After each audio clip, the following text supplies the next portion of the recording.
शिवसेना उपनेत्या विजयाताई पोटे यांनी प्रभाग क्रमांक 7 मधून उमेदवारी अर्ज दाखल केला आहे। 1995 ते आतापर्यंत अखंड जनतेची सेवा करत 2000 ते 2005 आणि 2005 ते 2010 या कार्यकाळात 2 वेळा नगरसेविका राहून स्थायी समिती सदस्य व प्रभाग समिती अध्यक्ष अशा अनेक पदांच्या माध्यमातून त्यांनी जनतेची सेवा केली आहे।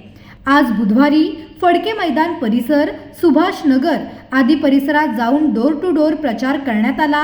यावेळी नागरिकांच्या प्रतिसादाबद्दल त्यांना विचारले असता पदाधिकाऱ्यांच्या गर्दीनेच सारं चित्र पाहायला मिळालं। तसेच यावेळी पॅनल मधील ब.क.ड यामधील उमेदवार श्यामल गायकर, हेमलता पवार व संदीप गायकर हे देखील उपस्थित होते। यावेळी चाळीवजा परिसरात सोसायटी उभी करू असा विश्वास व्यक्त करण्यात आला आहे। क्रमांक 7 मधून तुम्ही अधिकृत उमेदवार आहात शिवसेना आणि भाजपच्या महायुतीचे। एवढ्या मोठ्या संख्येने पदाधिकारी उपस्थित आहेत आणि तुम्ही डोर टू डोर जाऊन प्रचार करत आहात, तर कसा प्रतिसाद आहे नागरिकांचा? आता तुम्ही बघतात आलात तिला असणारा मोठा प्रतिसाद आमच्या नेत्यांनी विकासाची कामं केली आहेत त्याचा हा प्रतिसाद आहे। आणि कशा प्रकारे कोणती विकास कामं घेऊन तुम्ही नागरिकांसमोर जात आहात?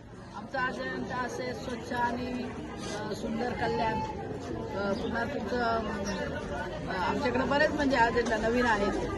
काही बोला तुम्ही महिलांसाठी काय असेल? महिलांसाठी सगळ्याच योजना आहेत ज्या मोदीजींनी आणलेल्या आहेत महिलांसाठी। पण आम्ही या प्रभागाबद्दल बोलायचं झालं तर इथं तुम्ही बघताय की सगळा चाळी एरिया आहे आणि वर्षानुवर्षे ही लोक चाळीत अशाच अवस्थेत राहत आहेत। गटार, नळ, रस्ते, हे पाणी, हे प्रश्न तर आहेतच, पण आता आम्हाला यांना असं सांगायचंय की याच्यातनं आता तुम्ही बाहेर पडा, आपण इथे डेव्हलपमेंट करू, म्हणजे चाळी हे करून आपण इथे घरं बांधू चांगली सोसायट्यांमध्ये, क्लस्टरच्या ह्याच्यामध्ये आम्ही चांगल्या सोसायट्या बांधू सगळ्यांच्या संमतीने। म्हणजे बरेचशा आता इथे तिसरी पिढी आहे जी चाळीतच राहते, तर आम्ही त्यांच्याकडे हा विकास आराखडा घेऊन चाललोय की आता इथून पुढे तुमची जी पुढची पिढी आहे ती सोसायट्यांमध्ये चांगल्या स्वच्छ वातावरणात राहतील, ज्यांना व्यवस्थित 24 तास पाणी मिळेल, स्वच्छता मिळेल, आजूबाजूला ड्रेनेज व्यवस्थित राहील, गटारी वगैरे तो तर सोसायट्या झाल्यावर प्रश्नच राहत नाही। त्यामुळे आम्हाला ह्या विकास कामांवरती काम करायचंय की या नागरिकांना इथल्या असो किंवा प्रभागातल्या असो पूर्ण, तर त्यांना स्वतःचं घर सोसायट्यांमध्ये मिळतील आणि या दृष्टीने आम्ही काम करणार आहोत। कारण आमदार नरेंद्र पवार आणि मंगेशजी गायकर आणि आता हा आमचा तरुण पिढीतला जो उमेदवार आहे श्यामल गायकर, हा पण स्वतः सिव्हिल इंजिनियर आहे। त्यामुळे सगळी ही जी टीम आहे, पोटे मॅडम या पण 3 वेळा नगरसेविका होत्या आणि मी पहिल्यांदाच निवडणुकीच्या रिंगणात आहे, पण माझे मिस्टर आमदार नरेंद्र पवारांनी भरपूर विकास कामं केलेली आहेत आणि त्याच याच्यावरती अजेंड्यावर आम्ही सगळ्यांना मतं मागतो आहोत आणि नागरिक आम्हाला प्रचंड प्रतिसाद देत आहेत। आम्ही प्रत्येक घरासमोर गेलो मत मागायला की आमचं औक्षण होतंय, आम्हाला ओवाळलं जातंय, त्याच्यातनंच आम्हाला कळतंय की लोकांचा आम्हाला किती पाठिंबा आहे आणि लोकांना या सगळ्या अवस्थेतून आम्हाला बाहेर काढायचंय आणि हेच आम्ही अजेंडा घेऊन लोकांकडे गेलो आणि आम्हाला प्रचंड प्रतिसाद मिळतोय। आणि मी बघा बोलताना मला एक्साइटमेंट एवढी होते की खरंच हे सगळं आम्ही करणार आहोत आणि नुसतं हे बोलत नाही आहोत, आता आम्ही करून दाखवणार।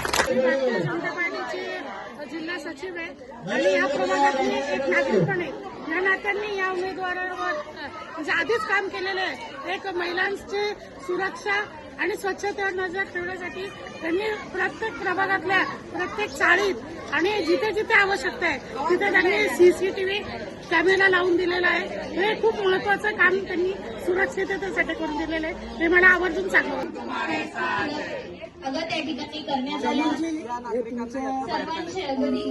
पहिल्यांदा निवडणुकीवर राहतात आणि कसं कॅम्पेन पाहताय की लोकांचा प्रचंड प्रतिसाद आहे महिला वर्गासह आणि चाळी डोर टू डोर तुम्हाला प्रतिसाद लागतोय? डोर टू डोर गेल्यानंतर हे समजतंय की गेल्या काही 10 वर्षामध्ये किंवा गेल्या 15 वर्षामध्ये दादांनी जी कामं केली होती त्या कामांचा एक मला त्यांचा काय बोलतात फीडबॅक मिळतोय, पोचपावती मिळते।